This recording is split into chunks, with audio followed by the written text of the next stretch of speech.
Il est l'heure sur Europe 1 de retrouver l'édito d'Alexandre Devecchio. Bonjour Alexandre. Bonjour Alexis, bonjour à tous. Rédacteur en chef au Figaro Magazine. Vous avez voulu revenir ce dimanche, Alexandre, sur l'entretien que vous avez fait dans le Figaro Magazine avec l'ancien patron de la DGSE, Pierre Brochand. Entretien intitulé Immigration de masse, insécurité, risque de guerre civile. Le cri d'alarme de Pierre Brochand. Oui Alexis, je me suis permis de revenir sur cet entretien car le diagnostic de l'ancien directeur des services de renseignement est absolument terrifiant. C'est un entretien que tous nos hommes politiques, quel que soit leur parti, devraient lire attentivement. À l'heure où la classe politique s'abîme dans les combinaisons indignes et dans le concours l'épine des impôts, le discours de Pierre Brochand fait l'effet d'une douche glacée et rappelle les vrais enjeux. Certes, l'explosion de notre dette en est un, mais peut-être moins important que le risque d'explosion des violences pointé par l'ancien directeur de la DGSE. Brochand, extrêmement rare dans les médias, prend la parole à l'occasion du 20e anniversaire des émeutes qui avaient éclaté à Clichy-sous-Bois le 27 octobre 2005, avant de se propager dans toutes les banlieues de France durant près d'un mois. Selon lui, ces émeutes avaient été un révélateur cruel de l'état de la France et avaient mis en lumière pour la première fois la question de la dislocation du pays sur fond d'immigration de masse. Malheureusement, nos dirigeants n'ont tiré aucun enseignement de ces événements et c'est pourquoi nous nous dirigeons aujourd'hui vers le pire, explique-t-il. Qu'est-ce que Pierre Brochand, Alexandre, entend par le pire, justement? Est-ce qu'il faut prendre au sérieux le risque de guerre civile?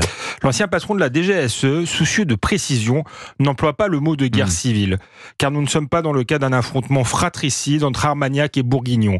Dans une démocratie avancée comme la France, la violence politique n'est plus de mise entre citoyens de la même culture ou de la même confession, explique-t-il. Il y a certes le phénomène des Black Blocs et des violences d'extrême gauche, mais celui-ci est trop modeste pour constituer une menace existentielle. Les troubles à venir sont selon lui générés par les conséquences de l'immigration de masse. Si les émeutiers de 2005, comme leurs successeurs en 2023, étaient majoritairement français, il n'en reste pas moins qu'ils étaient pour la plupart issus de l'immigration et porteurs de lourds bagages culturels, religieux et historiques. C'est pourquoi au concept de guerre civile, Brochand préfère celui de confrontation interne. D'autant qu'il ne croit pas à une lutte armée entre factions organisées, mais ce qu'il décrit n'est peut-être que plus inquiétant.